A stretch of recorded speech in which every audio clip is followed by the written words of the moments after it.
Hello, praise the Lord, जय मसीह की। मैं धीरज राजेश बघेल स्वागत करता हूं आपका आज के वीडियो में।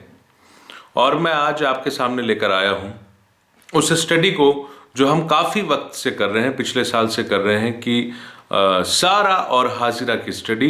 ये सारा और हाजिरा की स्टडी एक्चुअली उत्पत्ति 21 की स्टडी है। उत्पत्ति 21 में जबकि सारा के द्वारा ऑलरेडी इसहाक का जन्म हो चुका और हाजिरा और इस्माइल भी वहाँ मौजूद हैं। और वो घटना बहुत पहले मैंने आपसे डिस्कस की थी कि हाजिरा का बेटा इस्माइल जो है वो सारा के बेटे इसहाक के साथ हंसी ठट्ठा करता हुआ नजर आया और इससे सारा को ये लगा कि वो उसे निकाल दे और उसने निकाल दिया। और अब्राहम ने भी उससे कहा कि नहीं मत निकाल, लेकिन परमेश्वर ने कहा तेरा वारिस इसहाक ही होगा।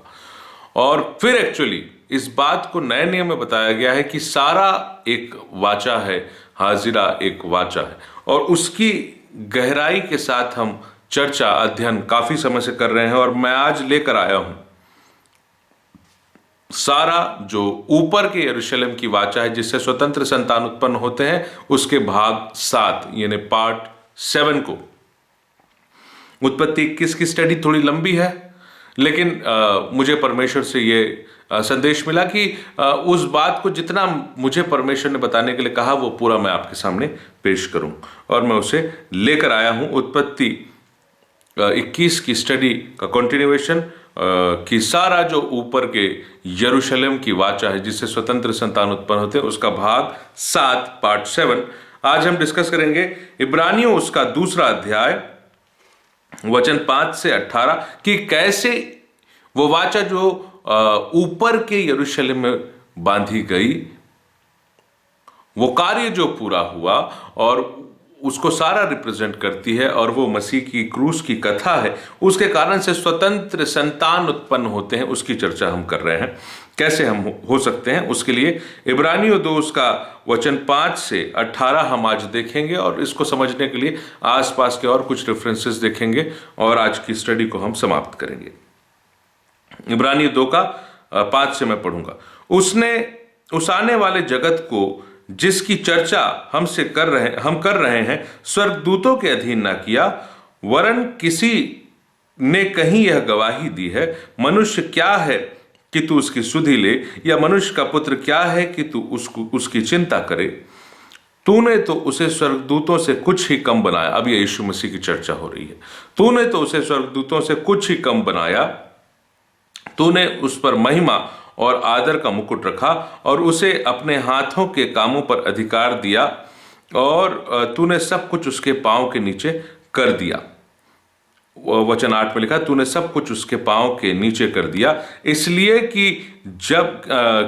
इसलिए जबकि उसने सब कुछ उसके अधीन कर दिया, तो उसने कुछ भी नहीं रख छोड़ा जो उसके अधीन ना हो। पर अब तक सब कुछ उसके अधीन नहीं देखते। पर हम यीशु को, जो स्वर्गदूतों से कुछ ही कम किया गया था, मृत्यु का दुख उठाने के कारण महिमा और आदर का मुकुट पहने देखते हैं, ताकि परमेश्वर के अनुग्रह से वह हर एक मनुष्य के लिए मृत्यु का स्वाद चखे। Hallelujah, praise the Lord. अब एक बात मैं आपके सामने कहना चाहता हूं कि आम मनुष्य जो है वो स्वर्गदूतों से कुछ ही कम बनाया गया है, अर्थात उसके पास भी विवेक है, उसके पास भी आत्मा है, वो भी सोच सकता है, वो भी अपना संबंध परमेश्वर के साथ स्थापित कर सकता है। और जब प्रभु यीशु मसीह मनुष्य रूप में प्रकट हुए तो वो भी स्वर्गदूतों से कम हुए, क्योंकि वो शरीर में आ गए, उनको शरीर दिया गया। और वो जब शरीर में देह धारण उनका हुआ तो उसके बाद ऐसा लिखा है कि सब कुछ उसके अधीन कर दिया गया, लेकिन अब तक कुछ उसके अधीन नहीं देखते। अब तक सब कुछ उसके अधीन नहीं, मतलब वैसे तो यीशु मसीह ने जब वो इस पृथ्वी पर आए, उन्होंने अपने कार्यों को किया, उसने संसार को जीत लिया। Hallelujah, praise the Lord. इस बात की गवाही यूहन्ना 16 में वो स्वयं अपने मुंह से देते हैं कि संसार में तो तुम्हें क्लेश होता है, पर ढाढ़स बांधो, मैंने संसार को जीत लिया। पर सब कुछ उसके अधीन नहीं है फिलहाल। क्यों?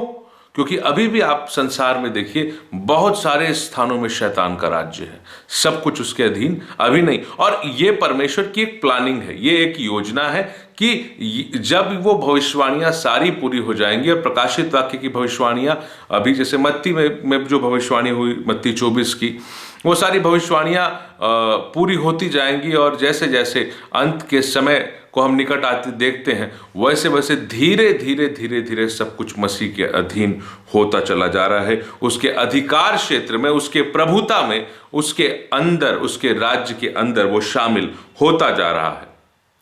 और सॉरी, एक बात लिखी गई फिलिपियों में कि जो स्वर्ग में, जो पृथ्वी पर और जो पृथ्वी के नीचे है, वो यीशु मसीह के नाम पर घुटने टेकेंगे, कहेंगे कि वही प्रभु मसीह उद्धार करता है।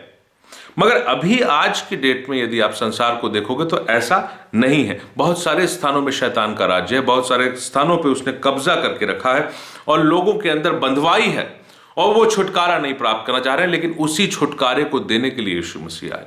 वो छुटकारा कैसे प्राप्त होगा, उसी की चर्चा और उस स्वतंत्रता को, उस स्वतंत्र संतान के बनने के प्रोसीजर को ही हम पार्ट 1, पार्ट 2, पार्ट 3, पार्ट 4, 5, 6 और आज पार्ट 7 में हम देख रहे हैं। और यह वचन 9 कहता है, पर हम यीशु को जो स्वर्गदूतों से कुछ ही कम किया गया। इसलिए मैंने कहा कि वो ऊपर के वचन भी मसीह को दृष्टिगत रखते हुए हम स्टडी कर रहे हैं कि हम यीशु को जो स्वर्गदूतों से कुछ ही कम किया गया था, मृत्यु का दुख उठाने के कारण महिमा और आदर का मुकुट पहने हुए देखते हैं, ताकि परमेश्वर के अनुग्रह से वह हर एक मनुष्य के लिए मृत्यु का स्वाद चखे। हर मनुष्य पापी है, हर एक व्यक्ति के अंदर पाप बसा हुआ, इसलिए एक आवश्यकता थी कि उनको मरना होगा। लेकिन ऐसे में तो पूरा संसार, पूरी दुनिया, पूरा विश्व खत्म हो जाता, सब मर जाते, क्योंकि सब ने पाप किया और परमेश्वर की महिमा से रहित है। Hallelujah, praise the Lord. लेकिन अभी एक बात यह है कि इन सब के बदले एक व्यक्ति मरे और बाकी सब अनंत जीवन प्राप्त करें, क्योंकि वो अनंत जीवन लेके आने वाला परमेश्वर है, वो उसका नाम है यीशु मसीह। और सॉरी, मुझे खांसी है तो माफ कीजिएगा। तो परमेश्वर के अनुग्रह से वह हर एक मनुष्य के लिए मृत्यु का स्वाद चखे। तो यीशु मसीह ने सबके लिए, इस पृथ्वी के हर एक मनुष्य के लिए, चाहे वो किसी भी धर्म का हो, किसी भी जाति का हो, किसी भी विश्वास का हो, हर एक मनुष्य के लिए, उसके पापों के लिए उसने दुख उठाया। क्रूस पर अपनी मृत्यु के लिए वो तैयार हुआ, अपने लहू को बहाया, उतने कष्ट को सहा, ताकि हर एक व्यक्ति के लिए मृत्यु का स्वाद वो चखे। Hallelujah, praise the Lord. ये उसका निर्णय था और ये पिता का आदेश था। ये यीशु मसीह ने अपनी इच्छा से, अपने प्रेम से मनुष्य जाति के लिए किया है और उसे पूरा किया। पर अब ऐसा करने से आप और मैं स्वतंत्र संतान बनते हैं। तो कैसे बनते हैं, क्या तरीका है, उसी बात को हम अलग अलग भागों में देख रहे थे। आज हम उसको इब्रानियों 2 से देख रहे हैं। और वचन 9 कि वह अनुग्रह से हर एक मनुष्य के लिए मृत्यु का स्वाद रखे, क्योंकि जिसके लिए सब कुछ है और जिसके द्वारा सब कुछ है, उसे यही अच्छा लगा कि वह बहुत से पुत्रों को महिमा में पहुंचाए, तो उनके उद्धार के कर्ता को दुख उठाने के द्वारा सिद्ध करे। हालेलुया। मतलब पिता परमेश्वर, जिसके द्वारा सब कुछ है, जिसके लिए सब कुछ है, उसको यानी पिता को यही अच्छा लगा कि जब वह बहुत से पुत्रों को महिमा में पहुंचाए, तो उनके उद्धार के कर्ता को दुख उठाने के द्वारा सिद्ध करे। हालेलुया। और इसलिए मसीह ने क्रूस का दुख उठाया और इसलिए उस ऊपर के यरूशलेम में उसके लहू के द्वारा वो वाचा बांधी गई। Praise the Lord. और वो वाचा जो है वो आज उससे स्वतंत्र संतान उत्पन्न होते हैं और उसी की हम चर्चा करें कि सारा जो ऊपर के यरूशलेम की वाचा है, पहली बात वो वाचा तो उपरोती कोठरी में बांधी गई अपने लहू के लिए, यीशु मसीह ने कहा। और दूसरी बात वो एक्चुअली कार्य में कब आया कि जब यीशु मसीह ने स्वयं अपने क्रूस को लेकर वो गलगथा पहाड़ पर चढ़ रहे थे और उन्हें क्रूस पर चढ़ाया गया, और तब अपने लहू के माध्यम से उन्होंने उस वाचा को पूर्ण भी किया। और लिखा है कि जब बहुत से पुत्रों को महिमा में पहुंचाना चाह रहे हैं परमेश्वर, क्योंकि उसके द्वारा सब कुछ है, उसी के लिए सब कुछ है, उसी की प्लानिंग है, उसी की सृष्टि है, उसी ने सब कुछ सोचा है, उस तरीके से बनाया है। ही इज द क्रिएटर, पिता परमेश्वर, उसके और उसके क्रिएशन में पुत्र और पवित्र आत्मा परमेश्वर बराबरी से साथ साथ आदि से रहे।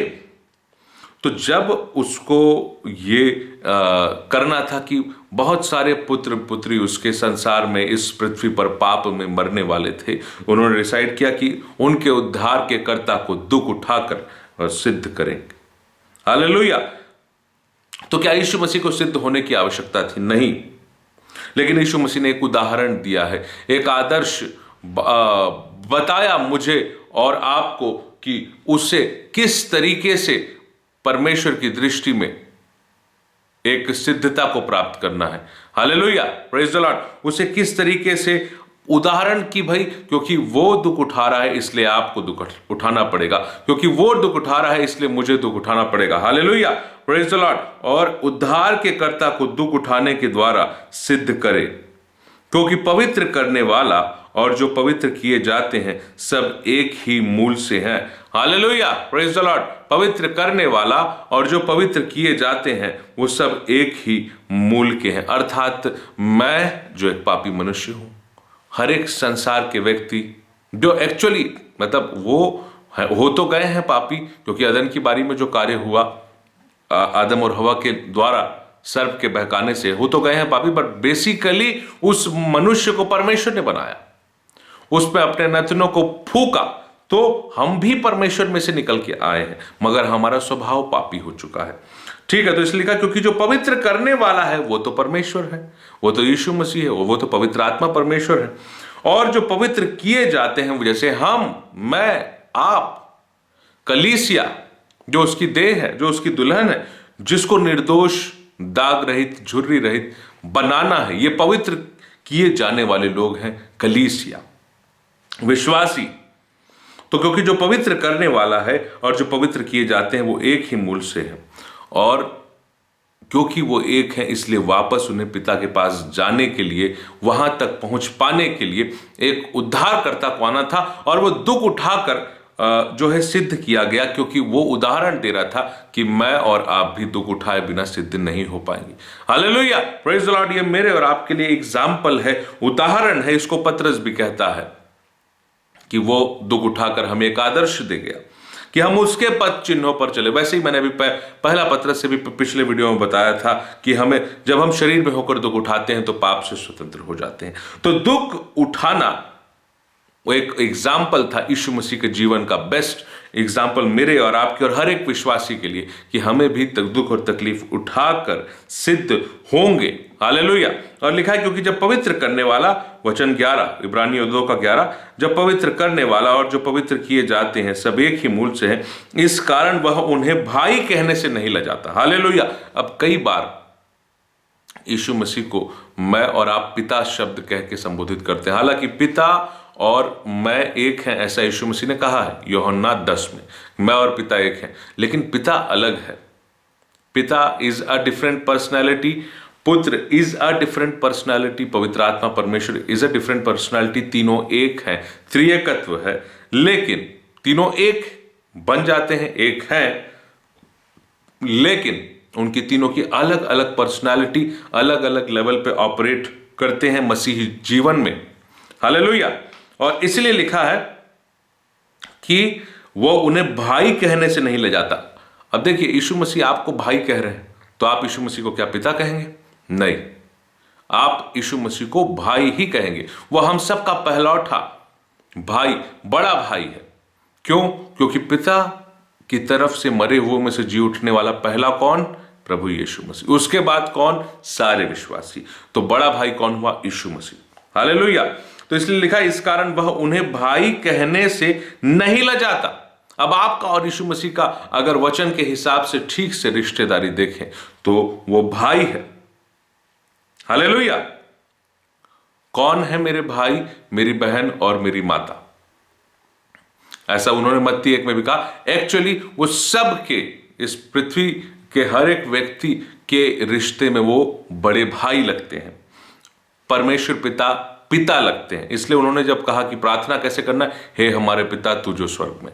हालेलुया। अलग अलग रिश्ता है मेरा और हम सब परमेश्वर के घराने के हैं, तो परमेश्वर के साथ पिता कह के हम कहेंगे। यीशु मसीह हमारा उद्धार करता, हमारा बड़ा भाई है। वचन 12 कहता है, वह कहता है मैं तेरा नाम अपने भाइयों को सुनाऊंगा। यीशु मसीह बोल रहे हैं कि मैं तेरा नाम यानी पिता का नाम अपने भाइयों को अर्थात सारे विश्वासियों को, वो सब लोग जो पिता के वचन को सुनते और मानते हैं, उनको सुनाऊंगा। सभा के बीच में मैं तेरा भजन गाऊंगा। यीशु मसीह बोल रहे हैं। तो उस सभा में जो है वो कौन है, जो सुनने वाले वो कौन है, वो उसके भाई हैं। हालेलुया। तो आपका रिश्ता यीशु मसीह के साथ कैसा है? वो आपका उद्धार करता है, मुक्तिदाता है, और वो आपका भाई है, बड़ा भाई है। फिर यह मैं उस पर भरोसा रखूंगा, और फिर यह देख मैं उन लड़कों सहित जिसे परमेश्वर ने मुझे दिया। हालेलुया। तो परमेश्वर ने उन लड़कों को, उन लोगों को, उन चेलों को प्रभु यीशु मसीह को दिया। उसको बोलते हैं कि उसके लिए यीशु मसीह बोलते हैं मैं अपने भाइयों के सामने तेरा नाम जो है उसको मैं सुनाऊंगा, उसको बताऊंगा। हालेलुया। तो आपका यीशु मसीह से, मेरा यीशु मसीह से क्या रिश्ता? भाई का। इसको आप बहुत ध्यान से मुझे और आपको समझना पड़ेगा। कई लोग, और बहुत लोग उसको, बच्चे को यीशु पापा बताते हैं। यीशु मसीह उद्धार करता है, यीशु मसीह मसीहा है, मुक्तिदाता है, वो स्वयं परमेश्वर है। पर सवाल यह है कि आपकी रिश्तेदारी में वो एक बड़ा भाई है। हालेलुया। ये बिब्लिकल बात है। वचन 14 इब्रानियों 2:14 इस प्रकार कहता है, इसलिए जबकि लड़के मांस और लहू के भागी हैं, तो वह आप ही उनके समान उनका सहभागी हो गया, ताकि मृत्यु के द्वारा उसे, जिसे मृत्यु पर शक्ति मिली थी, अर्थात शैतान को निकम्मा कर दे। Hallelujah, praise the Lord. किसे मृत्यु पर शक्ति मिली थी? शैतान को। और यीशु मसीह ने अपनी मृत्यु के द्वारा शैतान को निकम्मा कर दिया। Hallelujah, praise the Lord. और इससे क्या फायदा हुआ? इसलिए मैं कह रहा हूं कि जो ऊपर बांधी गई वाचा थी, ऊपर के यरूशलेम में, उसके द्वारा स्वतंत्र संतान कैसे उत्पन्न होते हैं? क्योंकि जब यीशु मसीह की मृत्यु के द्वारा उस लहू के बहने से, पवित्र निर्दोष निष्कलंक मेमने के लहू बहने से वो वाचा बांधी जा रही थी, तो उसके कारण से जब मृत्यु हुई, वाचा बांधने के बाद मृत्यु हुई, तो क्या हुआ कि शैतान निकम्मा हो गया, और शैतान को मृत्यु पर शक्ति प्राप्त थी, उसे निकम्मा कर दिया। हालेलुया। ये यीशु मसीह ने कर दिया। ये कारण है कि आप गुड फ्राइडे को सेलिब्रेट करते हो। ये कारण है कि आप ईस्टर को सेलिब्रेट, यानी मसीह के जी उठने को सेलिब्रेट करते हो, मसीह की मृत्यु को सेलिब्रेट करते हैं, क्योंकि ऑलरेडी जिसे मृत्यु पर शक्ति प्राप्त थी, उसे निकम्मा कर दिया गया मसीह ने अपनी मृत्यु के द्वारा। हालेलुया। मैं वचन 14 फिर से पढ़ूंगा। इब्रानियों 2:14 इस प्रकार कहता है, इसलिए कि जबकि लड़के मांस और लहू के भागी हैं, तो वह आप भी उनके समान उनका सहभागी हो गया, ताकि मृत्यु के द्वारा उसे, जिसे मृत्यु पर शक्ति मिली थी, अर्थात शैतान को निकम्मा कर दे। Praise the Lord. शैतान को ही निकम्मा कर दिया अपनी मृत्यु के द्वारा। मगर अब सवाल ये, क्या आपके और मेरे लिए भी वो निकम्मा हो गया? नहीं, आज भी आपके और मेरे जीवन में, पहला पत्रस में लिखा, फाड़ने वाले सिंह के समान इस ताक में रहता है कि किसे फाड़ खाए। तो निकम्मा तो नहीं हुआ है, लेकिन उसके चंगुल से आप छूट चुके हैं। हालेलुया।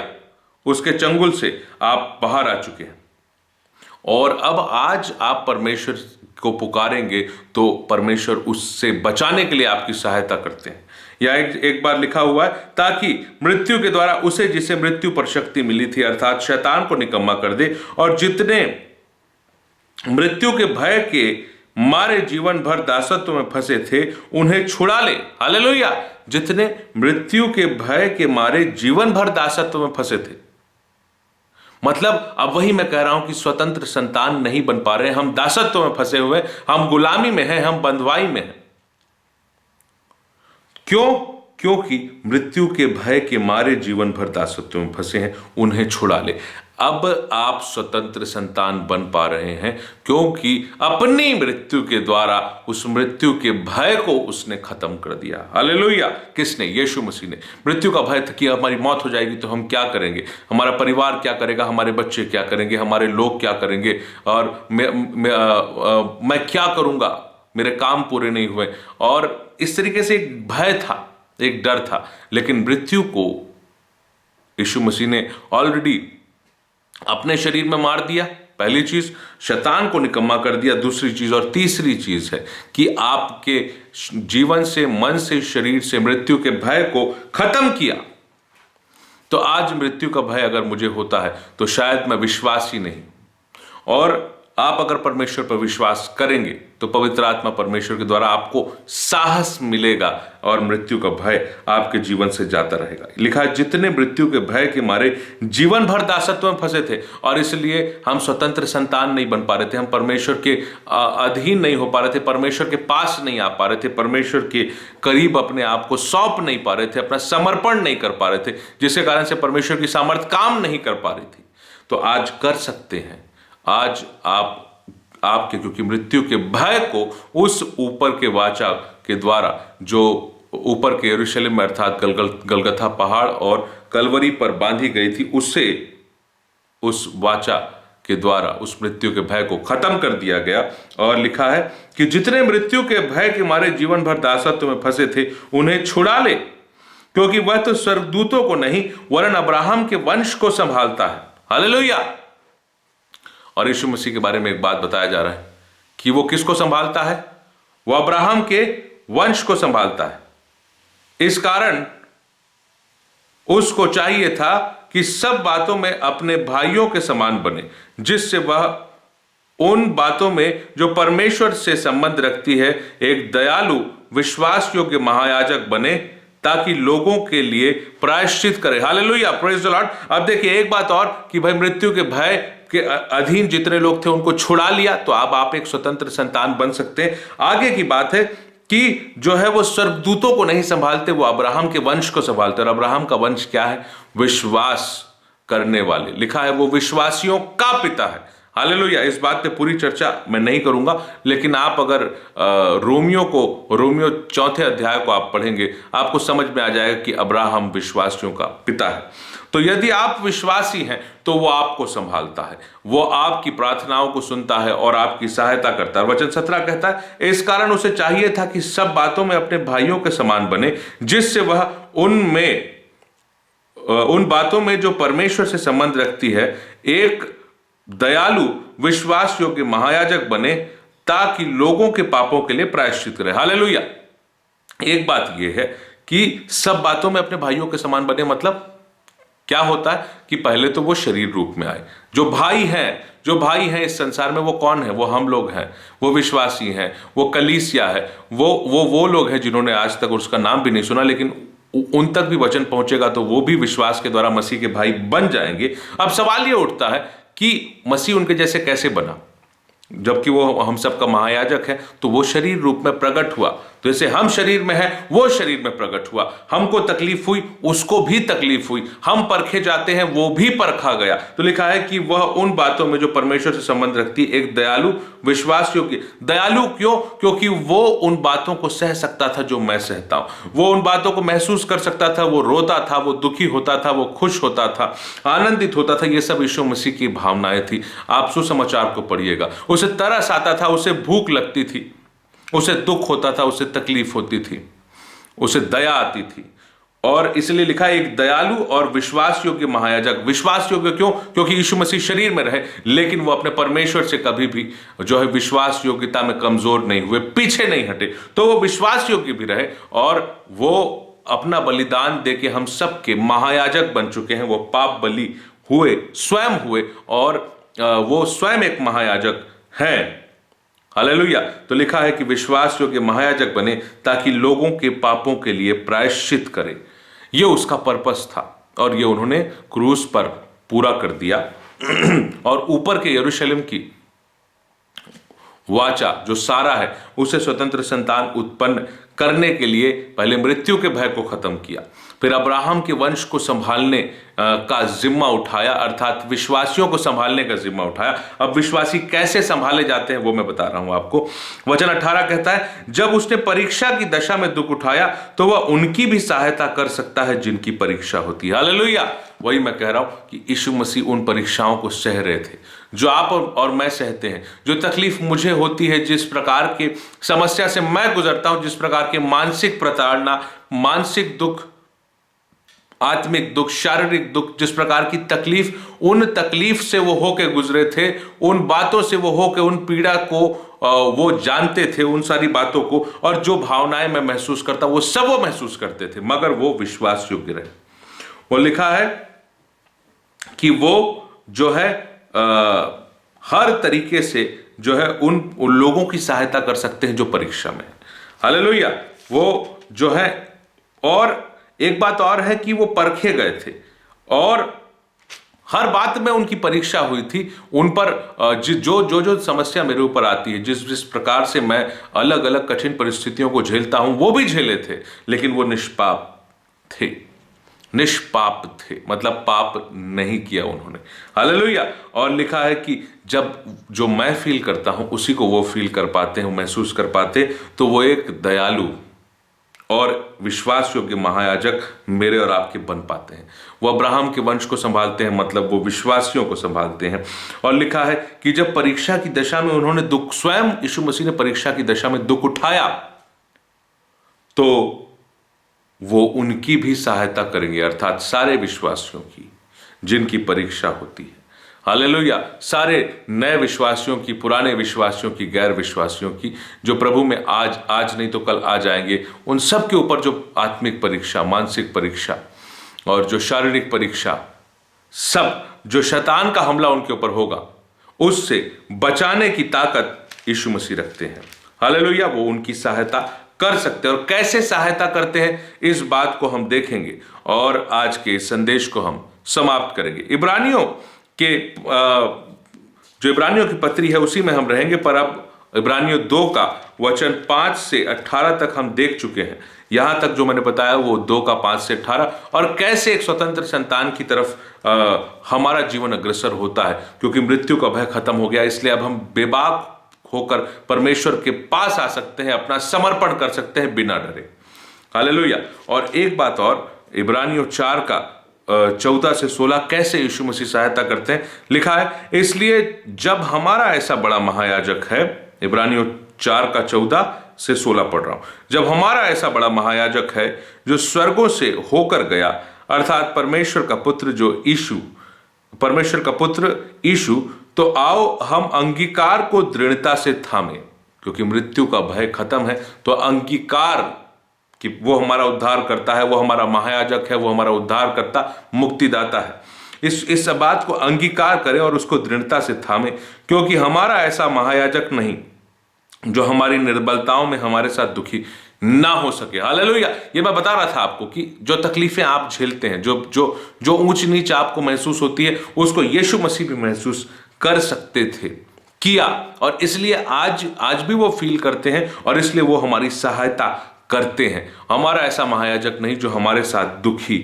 ना हो सके, वो होता है दुखी, उसको हमारी समस्याओं से तकलीफ होती है। जब कलीसिया सताई जा रही थी तो और शाऊल उसे बंधुआई में ले जा रहा था, उसे जेल खाने में डाल रहा था कलीसिया को, तो प्रेरितों के काम 9 अध्याय में यीशु मसीह ने कहा, हे शाऊल तू मुझे क्यों सताता है। अर्थात कलीसिया के ऊपर यदि कोई बात आती है तो वो बात सीधा सीधा मसीह महसूस करते हैं, प्रभु यीशु मसीह को वो बात फील होती है। और इसलिए लिखा कि हमारा ऐसा महायाजक नहीं जो हमारी निर्बलताओं में हमारे साथ दुखी ना हो सके, मतलब वो होता है, वो उस तकलीफ को, उस दुख को महसूस कर सकता है। हालेलुया।